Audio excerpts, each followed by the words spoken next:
Fala aí galera do Ranking, beleza? Vamos gravar esse vídeo aqui para conversar um pouco sobre a crise que está acontecendo na Bolívia e tentar entender um pouco mais o histórico e responder a grande pergunta que hoje divide também redes sociais nessa polarização que a gente sempre conversa aqui. Foi um golpe contra o presidente Evo Morales, não foi um golpe, etc.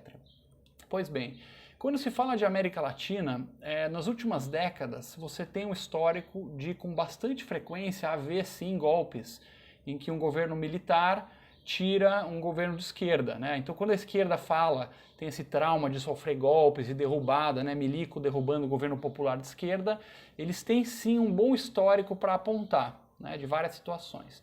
Porém, na nossa análise, nesse caso da Bolívia, o que está acontecendo lá não foi um golpe, mas nem fudendo, nem fudendo. Passando um pouco o retrospecto, né? Nós temos a figura do Evo Morales, que é um presidente de origem indígena, foi o primeiro indígena pobre a tomar o poder, a conquistar o poder na Bolívia, que foi uma grande revolução aí para especialmente a população indígena, que é muito grande na Bolívia. E ele subiu ao poder em 2005 e implantou uma política bastante interessante de usar as receitas do gás natural para ampliar os programas sociais. Porém, ele era comparado muito na época com Hugo Chávez. Então você tinha Hugo Chávez na Venezuela e Evo Morales na Bolívia.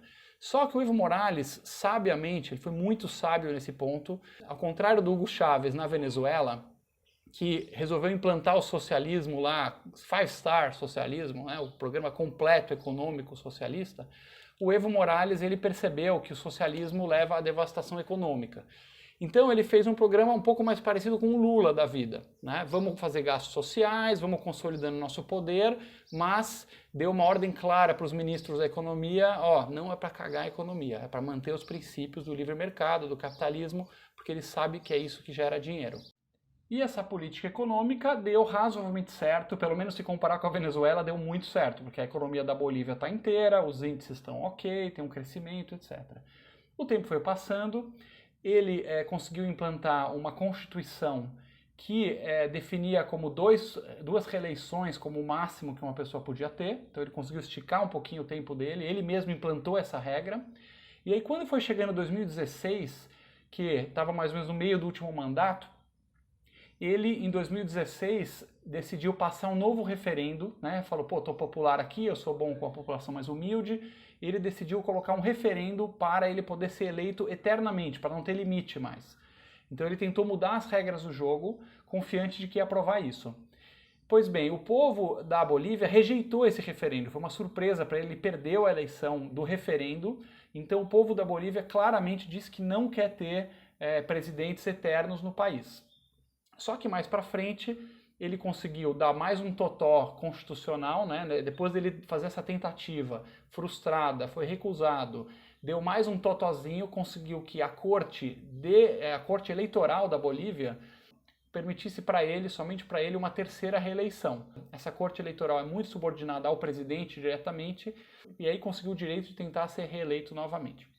Veio a eleição, uma eleição extremamente complicada, com fortes indícios de fraude, em que ele ganhou, né, por apenas cerca de 30 mil votos, no eleitorado de quase 7 milhões de pessoas. Quer dizer, uma vitória ínfima, minúscula, numa eleição cheia de problemas, com o presidente interferindo, atrapalhando a eleição. Começou a ter protestos na Bolívia e ele teve a ideia de chamar a Organização dos Países da América, a Organização das Américas, para auditar. Falar, pessoal, a eleição foi ok, foi tudo tranquilo, pode confiar. Veio essa organização e falou justamente o contrário, falou que a eleição foi fraudada. Então ele se estrepou pela terceira vez, né? Tentou a reeleição, não conseguiu, tentou o referendo, não conseguiu, se elegeu de novo com uma eleição super complicada, chamou a OEA, a Organização dos Estados das Américas, e eles falaram que a eleição foi fraudada, e aí ele deu uma última cartada propondo uma segunda rodada de eleições. Até aí o povo estava pé da vida, começou a ter protestos muito violentos, a polícia ficou contra ele, o exército ficou contra ele, né, grupos que estavam tradicionalmente com o presidente, e acabaram forçando a saída dele. Falou, cara, isso aqui não serve, você não pode ficar mais aqui. E aí ele foi embora para o México, se exilou lá no México.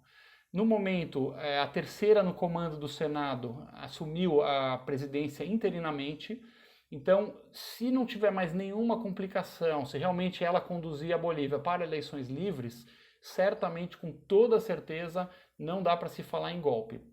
Evo Morales não está colaborando em nada com o clima de paz na Bolívia.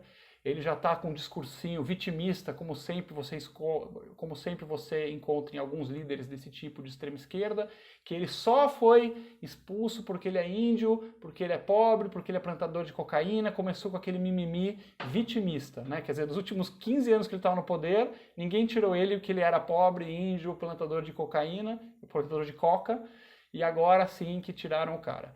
Quer dizer, ele recusa a ideia de que é porque ele tentou dar totós e ficar permanentemente no poder. Está muito polarizada a situação, começa a ter violência na Bolívia. Nós do Ranking, como sempre, defendemos soluções constitucionais, né, dentro da lei. Não aparece ter nenhum tipo de golpe até agora. Se houver eleições limpas, a gente vai estar tranquilo dizer que a Bolívia, o exército simplesmente seguiu as regras e protegeu a Bolívia, aí sim, protegeu a Bolívia contra um possível ditador, que é o Evo Morales, que teve seus méritos, tudo, mas, como muitos políticos, foi seduzido pelo poder. Algumas pessoas da esquerda estão dando exemplos esdrúxulos, né? Ah, mas olha só, você tem a Margaret Thatcher, de direita, que ficou anos no poder. Você tem a Angela Merkel, que é de direita, que ficou anos no poder. Só que esse tipo de argumentação é absurda, porque nós estamos comparando um regime presidencialista que tem regras e que ele mesmo descumpriu, com exemplos que é Margaret Thatcher, Angela Merkel, que são parlamentaristas. Ou seja, as regras do jogo na Inglaterra da Thatcher, na Alemanha da Angela Merkel, é uma regra parlamentarista, em que a pessoa vai se reelegendo enquanto tiver maioria.